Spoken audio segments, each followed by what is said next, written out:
O motorista da carreta Bitrem, envolvida no acidente na madrugada do último sábado com o ônibus da aviação Entran, mais 2 outros veículos na BR-116, na comunidade da Lajinha, que até então estava desaparecido, se apresentou hoje, por volta das 2 horas da tarde, aqui na primeira Delegacia Regional de Polícia Civil, em Teoflotone. Ele estava acompanhado de 4 advogados e permaneceu por aproximadamente 6 horas prestando depoimento para o chefe do 15º Departamento, o Dr. Amaury Tomás, e o delegado, Dr. César Cândido.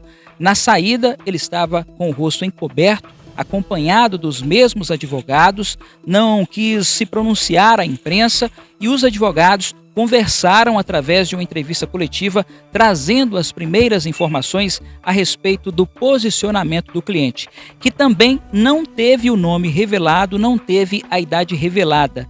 Ele é do Espírito Santo e a informação inicial é que, após o acidente, ele foi para o estado de origem. Vamos acompanhar a entrevista com o advogado de defesa do motorista da carreta Bitrem. Qual que é a alegação do seu cliente com relação a toda essa situação envolvendo esse acidente? Primeiramente, a gente quer prestar a nossa solidariedade à família das vítimas, né?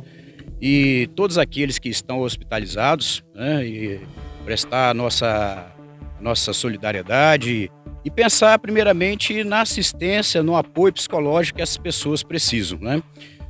De forma secundária, a questão do processo, o nosso cliente se apresentou voluntariamente, espontaneamente, prestou todos os esclarecimentos necessários à autoridade policial, respondeu a todas as perguntas e foi liberado. O que aconteceu, infelizmente, não foi uma falha humana, foi uma falha mecânica que está sendo objeto de investigação e de perícia e que no seu devido tempo será publicado aí para a imprensa e no processo o resultado dela. Qual que seria a falha mecânica? Qual que seria a falha mecânica? Na nossa visão, a falha mecânica foi do ônibus, que estourou o pneu, invadiu a mão direção do nosso cliente, que é o condutor da carreta, e acabou ocasionando o acidente. E por que o seu cliente fugiu, senhor? Só para um esclarecimento aqui, inclusive nós temos testemunhas oculares que presenciou o acidente e verificou essa questão do estouro de pneu e que invadiu a mão contrária, colidindo com a carreta do nosso cliente. A CNH suspensa. A CNH não está suspensa. A CNH ele tem uma decisão judicial que revogou a suspensão da CNH. Ele está perfeitamente habilitado, apto a dirigir. Ele estava 95 km/h. Vocês têm prova disso? Está cobrando pela Polícia Civil. A gente não nos foi apresentado nenhuma prova de excesso de velocidade e também não foi nos apresentado nenhuma prova de excesso de perícia. Então, em relação a isso, está sendo objeto de perícia também. No momento que o ônibus invadiu a mão direção dele, ele teve que fazer um leve movimento para a direita para tirar o cavalo mecânico para não colidir com o ônibus. Então, nesse momento, como se trata de uma carreta bitrem, acabou que o ônibus colidiu com o semi-reboque, o segundo semi-reboque, que fica ao final. Mas passava uma carreta antes do ônibus. O ônibus não veio. Inclusive, é prova de que a primeira carreta que passou não colidiu com ele. Porque não estava desgovernado. O ônibus estava desgovernado. Por que ele saiu do local, doutor?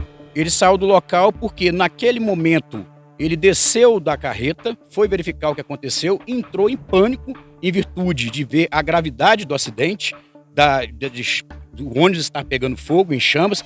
Ele preocupou também com a sua incolumidade física, a sua proteção pessoal e acabou saindo do local porque não tinha condições nenhuma de prestar qualquer tipo de apoio, qualquer tipo de assistência, qualquer tipo de socorro. Ele foi para onde exatamente? Para o estado do Espírito Santo mesmo? No estado do Espírito Santo, ele foi para a residência dele em Barra de São Francisco. Sobre o excesso de carga, não nos foi apresentado nenhuma prova sobre isso. Tá? Não, eu represento o motorista.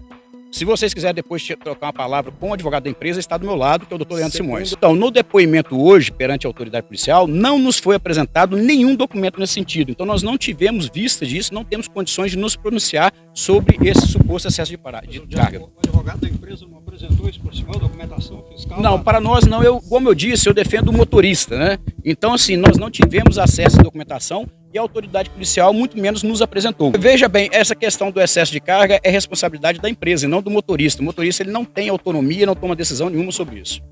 Ela assume um veículo com excesso de carga e não faz nada? Não está provada ainda a questão do excesso de carga, né? É algo que está sendo discutido, que vai ser periciado. A gente não tem ainda comprovação disso. O cliente do senhor sai daqui hoje respondendo esse processo? Ele vai ser preso? Não, ele é simplesmente investigado. Ele não é réu, ele não está preso, não tem decisão nenhuma decretando a prisão dele. Ele se apresentou de livre e espontânea vontade e ele não ficou preso, ele foi liberado pela autoridade policial para poder responder o inquérito de liberdade. O cliente foi perguntado sobre um áudio que vazou, que ele tinha falado que o carro, gravação, seria trabalhado. Você sabe desse áudio? Ele falou alguma coisa sobre isso? Bom, foi mostrado 2 áudios a ele.